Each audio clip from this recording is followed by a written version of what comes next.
Welcome back to New Rockstars. I'm Erik Voss, and this is a breakdown of X-Men 97, Episode 7, Bright Eyes. Turns out our eagle-eyed sighting of Bastion in the Genosha Massacre episode was right on the money, as the one-eyed, one-horned, flying purple people eater, voiced by Theo James, is the bastard Bastion behind it all. I'm gonna break down this episode shot by shot for all the Easter eggs, the cameos, and the animation details you might have missed. And please support us by grabbing one of our merch designs from nerdriot.shop, like our Gambit Remember It shirt, or for Deadpool and Wolverine, our new Portal tee and its alternative red band Let's F***ing Go variant. Okay, for the first time, the opening credits were not updated with any new shots that we have not seen in past weeks, but one alteration that I didn't point out last week, now that Nightcrawler has been added with his own title card, he has also been added to the shot of all the X-Men running brightward across the X-Mansion lawn. This episode is titled Bright Eyes, a phrase often uttered by Rogue throughout the 90s run, but also applies to the brightened eyes or eye of Cable, who reunites with his father in this episode. And this episode was written by Charlie Feldman and JB Ballard, and JB is a friend of the channel, so congrats JB. The rest of you, I promise JB did not tell us where any of the Easter eggs are and won't tell us how this season will end. But we open on the rainy funeral for Remy LeBeau Gambit. Many of the grave sites in the background are above ground. In New Orleans, since it's below sea level, they have to bury people in plots above ground like this. But this funeral ends with Remy's coffin being lowered into the earth, so I assume that they just added this for dramatic heft. Scott, Hank, Logan, and Morph are pallbearers, while Jean, Jubilee, and Roberto watch on. Nightcrawler is the most religious of the group and the leader of the new mutant faith outreach on Genosha, or what was Genosha, presides over the ceremony. But also in attendance are Gambit's brother Bobby LeBeau, Gambit's ex-fiancee Belladonna Boudreaux, and Pierre. These three appeared in season 2 episode 6 in the 90s run, Externally Yours, which explored Gambit's past with the centuries-old Thieves Guild and its war with the Guild of Assassins. But then on the other side of Bobby LeBeau, the woman with the white streak in her hair is confirmed to be Aurora from the Canadian group Alpha Flight. She's known for having a history with Wolverine, but not with Gambit or with the guilds. But I did catch that Logan in the scene is often looking off to the side, like he's avoiding eye contact with her during this funeral, which is interesting. Nightcrawler themes his eulogy with analogies and references to poker, which is just so fitting for Remy. Gambit had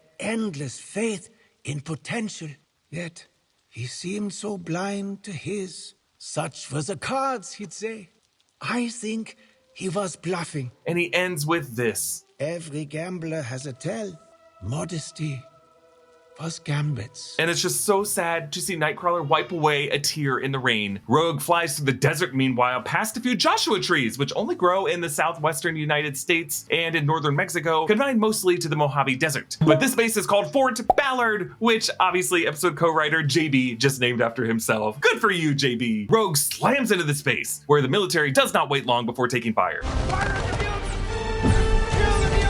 Another soldier yells, What's going on, man? Man! Yeah, I kind of feel like that's Bill Paxton's Private Hudson from Aliens. That's it, man. Game over, man. It's game over. Rogue gets shot in the back and she somersaults, and then we get a close-up of her eye showing her brow wrinkling in rage for a single frame, but then we linger on her boot as it's slamming down, which is a nod to Rogue's entrance and downward kick from X-Men vs. Street Fighter or Marvel vs. Capcom 2. Inside is 4-star General Thaddeus Ross. Gentlemen, need I remind you that we're standing in the same place built to hold the Hulk? This voice actor is Michael Patrick McGill, and it sounds like he's doing a take on William Hurt's version of the character from the MCU in 2008 Incredible Hulk, as well as Civil War, Infinity War, and Black Widow. And after William Hurt's passing, the part will now be played by Harrison Ford, now that Ross is president in Captain America Brave New World. I feel better when I'm healthy, but specifically when all of me is healthy, which is why I drink AG1. AG1 is a daily foundational nutrition supplement that supports whole body health. Rather than narrowly focusing on one area of the body, foundational nutrition supplements elevate baseline health by supporting the essential and universal needs our body has each day to thrive. Nutrient replenishment, immune support, digestive health, and stress management. Many vitamins and minerals are hard for our body to process. AG1 makes it easy by carefully sourcing their ingredients for absorption, potency, and nutrient density, so you can get the most out of the nutrients you consume. The ingredients are accessible, available, and ready to do what they're capable of, so you can do what you're capable of. And look, before I started drinking AG1, I was skeptical, but now that I drink AG1, I don't need coffee as much as I used to. I feel like I can recover more quickly from workouts, and it's just easier for me to focus. Like, I thought I was just overwhelmed from work, and that was the new normal, and then I started drinking AG1, and all of a sudden I could concentrate again, and it's awesome. It's been so easy to work into my routine that I've been kicking myself for not getting started with AG1 sooner. I just drink some in the morning when I eat breakfast, and that's it. Barely any extra effort, and I get so much from it. Go to drinkag1.com/newrockstars or scan the QR code to get your free welcome kit that includes the canister, shaker, a year supply of vitamin D, G3K2, and 5 extra travel packs of AG1. Thanks again to AG1 for sponsoring today's video. In the 90s X-Men run, Hulk was one Marvel superhero who could never appear. They weren't allowed to mention the character, but in season 4, episode 1, The Juggernaut Returns, we do see a robot Hulk in the Danger Room that's just described as large green Neanderthal robot. But this establishes that the Hulk was around in this universe as early as 1997. Rogue crashes through the ceiling with this circular structure. This is likely the Hulk containment cell, similar to the one that we saw S.H.I.E.L.D. use in the Helicarrier in the 2012 Avengers film, and the cell the DODC kept Emil Blonsky Abomination inside of in She-Hulk. Since it would be indestructible and reinforced, Rogue smartly uses it to break through the walls of this base and to threaten Thunderbolt Ross. Meanwhile, Scott Summers chats with a hologram of President Robert Kelly, formerly Senator Kelly, but he was sworn in as president in the season 2 premiere, and one of his first acts was to pardon Beast, much to the chagrin of the FOH, who now view Kelly as a traitor to their cause. Now, Kelly followed an unnamed female president, and the 90s era showrunner Julia Lewald recently tweeted that in her mind, the president was named Margaret Jean Louise Avery. Margaret was named after Margaret Loesch, head of Fox Kids at the time, Avery for Avery Coburn, who was head of broadcast standards and practices at Fox Kids, and both women were essential to the show's existence and its popularity. We wouldn't have it now without them. Meanwhile, Jean Louise, I presume, was named after Scout Finch from Harper Lee's To Kill a Mockingbird. Scott asks President Kelly, "What about Val Cooper?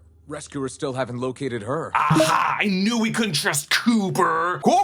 The theory that she was actually Mystique in disguise, helping Bastion and Sinister and Trask attack Genosha, is looking even more likely. President Kelly points to news broadcasts, including WHIH, the MCU in-universe news service, and one shot shows that young female mutant with the blue ribbons mourning in the rubble beside Magneto's statue head, and the shape of the rubble pile definitely evokes Ground Zero from the World Trade Center attack, the part where they hung the US flag, and President Bush rallied all the first responders with the loudspeaker. President Kelly says, "And if scared voters see me helping your kind, sorry, son. Just, unfortunate optics." The term unfortunate optics is doubly cruel, as Kelly is framed inside Cyclops' ruby quartz lens, stinging Scott with the reminder that his mutation left him with literal unfortunate optics. Scott tells Jean that he was caught off guard, but never again, echoing the words Magneto spoke to the UN, a nod to Magneto's tragic past with the Holocaust. He says, "Let's go remind the world that times like these are when dreaming matters most." It's such a beautiful line, and I'm obligated to remind you that according to Multiverse of Madness, dreaming in the MCU is when we peer into the lives of ourselves in another reality. So these characters are literally elseworlding out of this universe, and truly, that might be the only way out. In the ruins of Genosha, we see Barbarous, one of Magneto's mutates from the Savage Land in the Season 2 arc. We also see Blob carrying a beam, and we see the heads of the Magneto statues and the Charles Xavier statue, the latter cleanly split down the middle, almost as if to say Charles's mind is open now that his vision last episode informed him that his children of the atom were no longer drinking wine, dancing, making love. We see a couple duplicates of Multiple Man carrying stuff, while Angel Salvador flies in some food supplies to the food tent, where she's greeted by Longstrike and Slick, the 2 young mutants that we saw briefly by the fountain in episode 5. Happy to see they survived, along with the metamorph parrot girl, but not Leech. Beast quotes Mr. Rogers, "Look for the helpers. You will always find people who are helping." Fred Rogers did say that this would be something his mother told him, and he first said this in his 1983 book, Mr. Rogers Talks with Parents, and this actually came back up in a Boston Globe piece after 9/11, What Do We Tell Our Children? Beast chats with Amelia Voght, a member of the Acolytes from Sanctuary Part 1 and 2, and a few other episodes. She can turn matter and herself into a vapor, and she's been running medical triage, where we see other mutates from the Savage Land, including Amphibious and Lupo carrying a stretcher. We also see Brainchild checking vitals. Meanwhile, directing folks in the background is the winged mutant resistance member Mimic, Calvin Rankin, from the One Man's Worth episode, Part 1. One of the survivors that she treats in the tent is the antlered nature girl, who we saw watering plants back in episode 5. And Amelia says, "Everyone wants to be a survivor, but when you actually see one fresh off the belt, a survivor is the last thing I'd want to be." Fresh off the belt refers to the never-ending conveyor belt of injured survivors, but it might also refer to the amputations Amelia might have had to use a belt for. Rogue lands in front of a snowy mountain cabin, where out front is a World War II era motorcycle with plates AVN A10, which reference the Avengers Annual number 10, which was Rogue's first appearance in Marvel Comics. Before her in the snow lands this old gem. Stand down, Rogue. Please.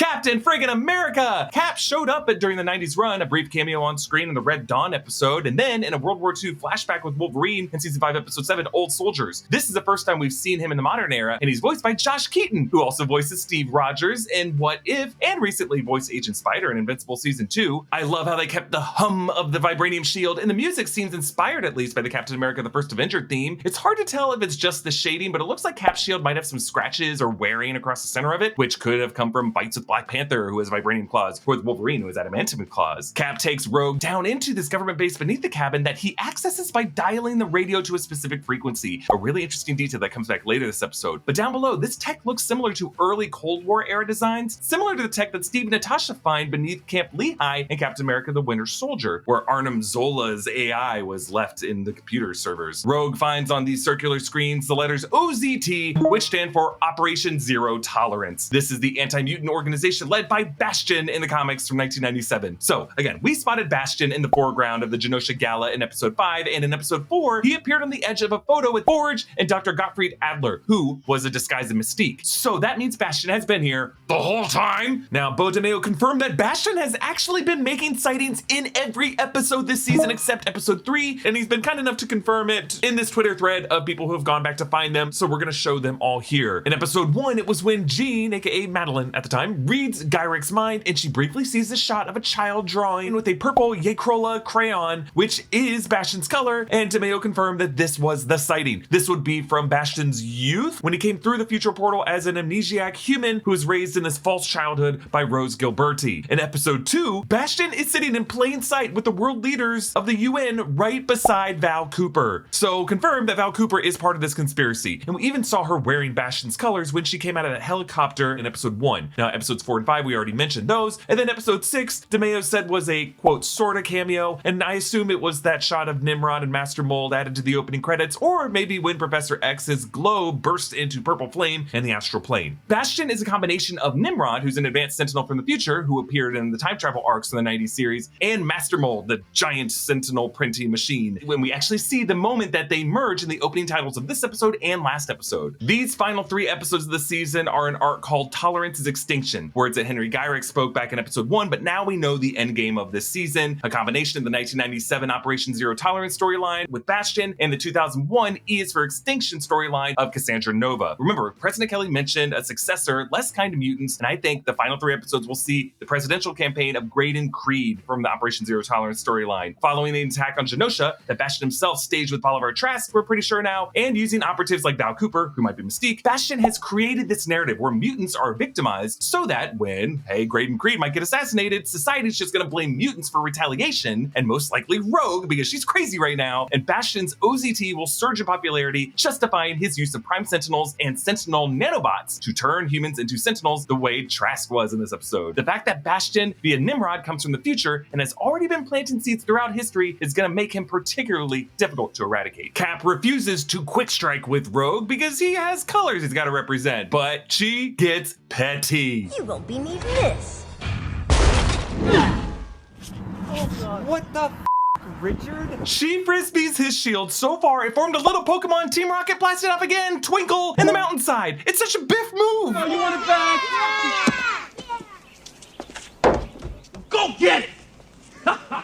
Meanwhile, back in Genosha, there's Strong Guy from X Factor. Roberto and Jubilee debate whether he should come out to his mom, saying that if they had been here on Genosha and their parents found out that they were dead and that they were mutants on the news, that just would have been terrible. Former showrunner Bo DeMeo did say that in addition to 9/11, the massacre of Genosha was inspired in part by the Pulse nightclub shooting in Orlando in 2016. And yes, a reminder that Bo DeMeo was abruptly fired before the season, and we still don't really know why. Beast shows Trish Tilby the memorial with a parrot metamorph mutant from episode 5 lighting a candle for Leech and Callisto, and man, she really breaks down sobbing in the shot of Charles Xavier's statue head. DeMeo confirmed that both Callisto and Leech died, but the fact that Leech was at Magneto's side at the moment of impact is supposedly how Magneto survived the blast. I guess Leech either absorbed some of his powers, or Magneto transferred some of his life force over to him, or Leech absorbed the power from the Wild Sentinel. And by the way, this parrot metamorph mutant is an original character for the show. That was confirmed by our contacts on the show. Beast quotes Dr. Martin Luther King Jr., saying riots are the language of the unheard, and Trish says that if mutants smash windows, the public won't sympathize with them. Beast bristles at this and says maybe they shouldn't have begged for their tolerance, and we are seeing how this is really playing directly into Bastion's plan. Rogue finds Gyrich in a Mexico City mansion with armed guards, which reminds me of that scene in Sicario where Benicio del Toro finds the cartel head safe in his mansion because the CIA and other governments have a history of letting cartel leaders enjoy legal immunity comfortably from their homes. Gyrich observes butterflies, beetles, and other insects, kind of like something Buffalo Bill would do in The Silence of the Lambs, but said our new Rockstars in-house science nerd, Berg, quote, butterflies and beetles offer a myriad of examples of the speed at which species can evolve based on environmental pressure and niche adaptation. I agree, Berg, but the opera music we are listening to here is fittingly Puccini's Madame Butterfly, Act 2, Un bel di vedremo. Rogue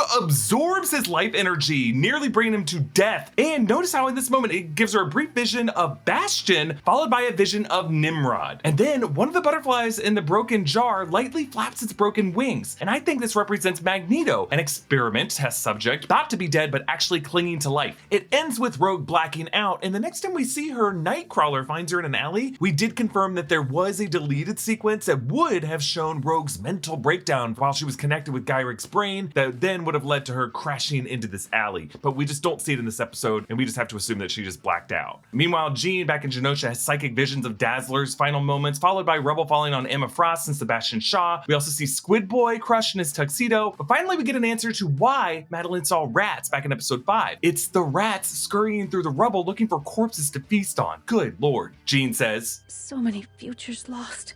So many paths unfinished. Now Jean here is framed in broken glass with 7 other reflections of herself, maybe a visual clue that alternate timelines are going to be what they explore with Cable to undo all of this mess. Jean reminds us of her past sacrifices that we saw throughout the 90s run. Different than when I died in that shuttle crash, or when I sacrificed myself to the sun, or Dark Phoenix. Jean senses another telepath, which Scott assumes is Madeline, but it's actually the psychic Emma Frost. Beast says, extraordinary. Diamond transmutation has never been one of Emma's abilities. Perhaps a dormant mutation triggered by duress? Now, we never saw Emma Frost take her diamond form in the 90s run, but in the comics, it is triggered by an attack on Genosha. Scott lifts his visor slightly to hold his nose as he sobs, risking releasing his optic blast. That's how emotional he is. But notice how Jean wipes a tear and he smiles slightly, but Morph calls him back to the Blackbird, so they're deprived of this little moment together. Jubilee and Roberto head to the DaCosta family home where they greet the family butler, Ford, aka Jimbo. And I love this edit on Jubilee here. You got this, okay? We go in, charm with small talk, and... Why, I'm a mutant. The music his mom listens to is Sosino by Fabienne Vermont and Joanna Luciani. And while she seems to accept his mutant status, she immediately disappoints us by saying they need to keep him in the closet publicly so that shareholders won't get rattled. This was 1997. It was the time when Don't Ask, Don't Tell was considered a good idea. Nightcrawler wakes up Rogue in Mexico City and they see a friend is set up. So this must be Dia de los Muertos or around that time, which would be the end of October. And if the next 3 episodes take place in the course of a week, that might mean we're in an election year and election day in the United States will be just around the corner. Great and Creed hasn't been mentioned yet this season, but the reason President Kelly is nervous about polls could be that he's got an election in just a couple weeks. Nightcrawler reminds us that he and Rogue are technically half siblings. Both of them do share a parent in Mystique, who was Rogue's mother figure, and now technically Nightcrawler's biological father, as of the recent X-Men Blue retcon of Azazel's parentage to Mystique and Destiny. And the other X-Men are there, and I'm sorry, but Wolverine and Morph posing like this on the steps is just completely ridiculous, and I love it. Like, they're trying to give Rogue the most like thumbnail-y image of the group of them. Bastion finds Gyrich in his home and adjusts the radio so that we hear Sheb Wooley's The Purple People Eater, which was a very silly novelty song from 1958 about an alien creature, a one-eyed, one-horned flying purple people eater that descended to Earth to be in a rock and roll band. It recently came up in Jordan Peele's Nope as the eccentric cinematographer character recited those lyrics while preparing to capture footage of the creature in that movie. I think Bastion loves the song because he's, you know, rocking the purple colors and he considers himself a godly figure who came down to Earth in this time to rule it and to be this rock star. Either way, the fact that he just sings it is very, very creepy. Bastion brings up the music by adjusting the radio, which is the same way Steve Rogers accessed the OZT base before. Maybe there's something to this on a deeper level, and this could be like how Bastion dials through time. I don't know. I might be reaching there. So they head to Madripoor, which we've seen in live action, The Falcon and the Winter Soldier. It's a corner of the Marvel world where we have like an upper level of rich criminals and a lower level of seedy criminals. Sentinels, but now it seems like kind of a thriving metropolis where at least there's like arms dealers companies that are there. Maybe they're doing that to escape like United States regulation laws and do the really, really naughty stuff. At least that seems to be the case with what Horizon is doing. The billboards we see reflect the ones that we saw in Times Square back in episode 1. We see Vista Corp, that's a company Scott Lang used to work for, Yashida, that's a company of Shinjin Yashida, the Silver Samurai, and then the space shuttle, that might be the Space Shuttle Columbia, that was tied to the Dark Phoenix storyline, at least in the movie. And then the building they go to has this neon sign that I believe translates to Horizon Labs. And then the sleeping security guard inside wear hats that say Horizon in English. Horizon Lab is a leading technology company from the Amazing Spider-Man comics alongside Oscorp that produces the spider armor. Later, we see this building is in between Roxxon and Hammer, Roxxon the recurring energy conglomerate that we've seen throughout Marvel films, and Hammer being Justin Hammer's weapons manufacturer that we saw in Iron Man 2. So really, in terms of like weapons manufacturers, this is like Murderer's Row. Morph goes inside and gets a Diet Pingo from the vending machine. This is the same juice drink from the bottling plant that Bruce Banner worked at in the 2008 Incredible Hulk film that he bled into and was later drank by Stan Lee. One of those bottles showed up in the first Deadpool and Wolverine trailer, and when Morph opens it, it is a pull tab. Maybe because it was like canned in Brazil, or because they stocked up on Diet Pingos long before 1997 to make sure the secret entrance would always operate. But the X-Men pass these things, and these are Prime Sentinels. Beast later observes that the tech is light years beyond what they have today, telling us that Bastion got this tech from the Nimrod side of himself from the future. Now, as they're walking in, we hear Bolivar Trask's audio recordings in the background. The MK1 is proceeding with minor adjustments made to its AI unit. Okay, so the Mark I Sentinels were the name given to the first generation Sentinels that we saw all the way back in X-Men number 14 in 1965. So Trask here is listening to his old recordings in a kind of state of regret over what he has created. Asimov's Law refers to the science fiction writer and thinker Isaac Asimov's 3 laws of robotics, in which the first of them is a robot may not injure a human being or through inaction allow a human being to come to harm. And we gotta wonder if Trask was able to get around this by programming the Sentinels to see mutants as not technically human. Morph calls Bolivar Trask's poor man's Oppenheimer, and indeed Trask says this: "Now I am become death."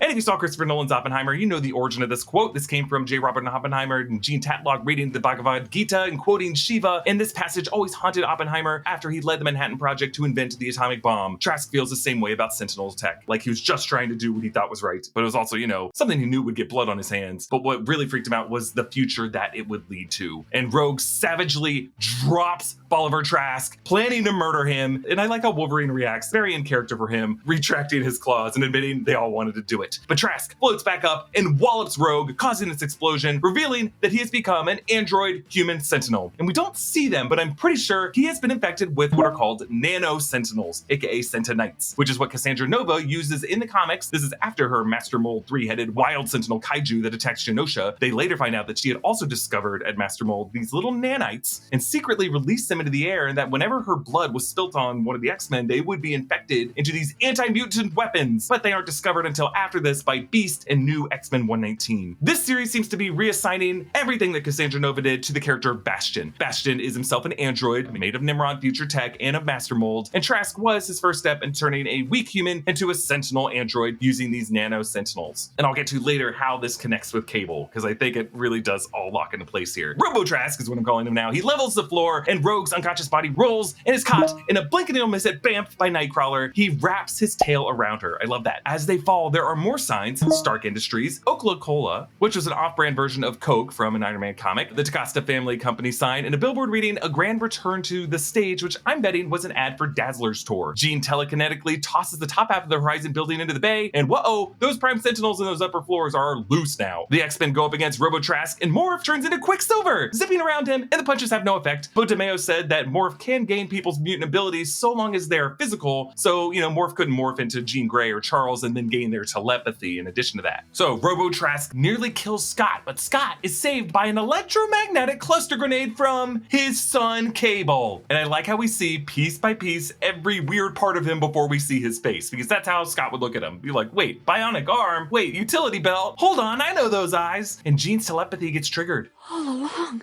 it can't be. Get out of my brain. You're not her. I love that Cable is so sensitive to the telepathic message that Madeline had left in his head when he was a baby that he can sense the difference between its signature and Jean's. And he says, Trask got it wrong. Sinister's working for someone else, someone worse. And if you X-Men don't stop him, there won't be much of a future worth living in. Okay, so here's how I think Cable connects to all of it. The techno-organic virus that Sinister gave baby Nathan Summers, I believe, was the first step in the development of these nano sentinels. Whether Sinister knew he was doing that or just following Bastion's recipe remains to be seen. But when Forge cured baby Nathan in the future with Bishop, Forge did not realize that he was actually helping the nanites learn from this mutant's DNA. And where that DNA came from? It was a combined DNA of the Summers bloodline from Corsair and the Jean Grey bloodline from all the way back to Jean's ancestor that Nathaniel Essex initially experimented on back in the 19th century in England. So Forge was connected to Bastion in the past, and I don't think Forge knew what he was doing, but he played a role in it, as did Dr. Gottfried Adler, and it was all Bastion's plan. Those nanites from Cable became Bastion's nano sentinels. At least that's my theory. Cable's bionic eye glares, and on that, we edit to Sinister and Bastion. Trask was a rough draft, and his tussle with the Gene Freaks gave us invaluable tactical data for my real masterpiece. He calls Sinister a villain of old and says that since 1992, they failed to stop the X-Men, and that from him he only learned what not to do. Now, Sinister says you were one of those villains once, which I thought was an interesting line because it acknowledges that Bastion did begin as Nimrod, who was part of that 90s series, but Bastion says he's evolved, as Nimrod did, by just like giving Master Mold a big hug. Bastion said that he repaired the satellite that's used to connect with the Shi'ar, realizing that Charles is still alive, and so is another. And as we pointed out, Bastion was there at Genosha on the night of the gala, and that is how he must have recovered Magneto, because we see that he keeps Magneto in this old town barbershop and plays on the jukebox, what else? His favorite Purple People Eater song, and I believe we hear Alvin and the Chipmunks chiming in there, because they did join in many of the covers of it. And Bastion tells Magnus, heat, like music, it softens things, it softens follicles, it opens pores, makes the skin pliable, so that way when I have to go to work, smooth as butter, so long as you stay still, as long as you don't resist, just listen and obey. And I think what he's talking about is rising the temperature of this war between mutant kind and humankind. And by using this political tension, some crisis is gonna happen when someone gets assassinated, and he's gonna use that crisis to justify furthering raising the heat with OZT. And it's just so cruel that he uses this metal straight razor to shave Magneto. It's the ultimate cruelty, because with that mutant power dampening collar on, Magneto is powerless to do the simple thing that he would normally be able to do to escape. Remember that photo in Forge's home. Forge, Dr. Gottfried Adler, and Bastion was there too. Adler developed the power dampening collar, and now it seems that Bastion was behind that part of it too. So clearly Cable is from the future that Nimrod came from. Nimrod / Bastion is the he that Cable is referring to with the he's coming, but the truth is Bastion isn't coming. He's already been there for decades, according to Forge's photo. He already placed all the dominoes in place to develop nano sentinels and to get government backing through OZT. And so stopping him would mean undoing the timeline of much of the history these characters have lived through. I don't think that's going to be an easy choice. Comment down below with your thoughts on this episode. Follow me at EA Voss. Subscribe to all 3 channels of the new Rockstars Network for breakdowns and news coverage of everything you love. Thanks for watching. I'll see you next time. Bye.